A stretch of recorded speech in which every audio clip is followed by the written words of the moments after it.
Private యూనివర్సిటీల బిల్లును వైఎస్ఆర్సీపీ వ్యతిరేకించింది. వ్యాపార దృక్పథంతో తీసుకువచ్చిన ఈ బిల్లుతో విద్యార్థులకు పూర్తి నష్టం జరుగుతుందని ఆవేదన వ్యక్తం చేసింది. ప్రతిపక్షం లేకుండా చేసి ఇంతమందికి అన్యాయం చేసే బిల్లును పాస్ చేసుకోవడం దురదృష్టకరమని వైఎస్ఆర్సీపీ ఎమ్మెల్యే విశ్వేశ్వరరెడ్డి అన్నారు.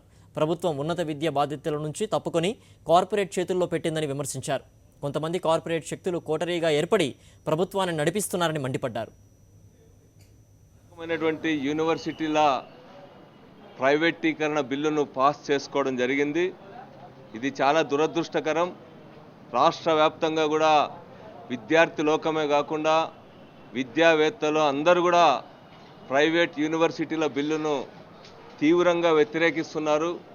ఇటీవల జరిగిన వైస్ ఛాన్సలర్ సమావేశంలో కూడా ఆల్మోస్ట్ అందరూ కూడా వైస్ ఛాన్సలర్స్ కూడా ఉన్నత విద్యని ప్రైవేటీకరింపజేయడం అనేటువంటి దాన్ని వ్యతిరేకించడం జరిగింది. ఈరోజు రాష్ట్రంలో చంద్రబాబు నాయుడు గారు అధికారంలోకి వచ్చిన తర్వాత కార్పొరేట్ పాలన కొనసాగుతూ ఉంది.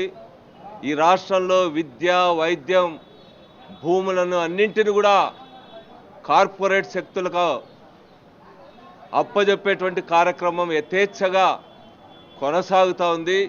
పారిశ్రామికవేత్తలు, కార్పొరేట్ శక్తులు ఒక కోటరీగా ఏర్పడి ఈ ప్రభుత్వంలో అన్ని నిర్ణయాలను, కీలక నిర్ణయాల్ని వాళ్లే చేస్తున్నటువంటి పరిస్థితి ఉంది. వాళ్ళ సలహాల మేరకే ఈ రాష్ట్ర ప్రభుత్వం నడుచుకోవడం అనేటువంటిది అత్యంత దురదృష్టకరమైనటువంటి విషయం.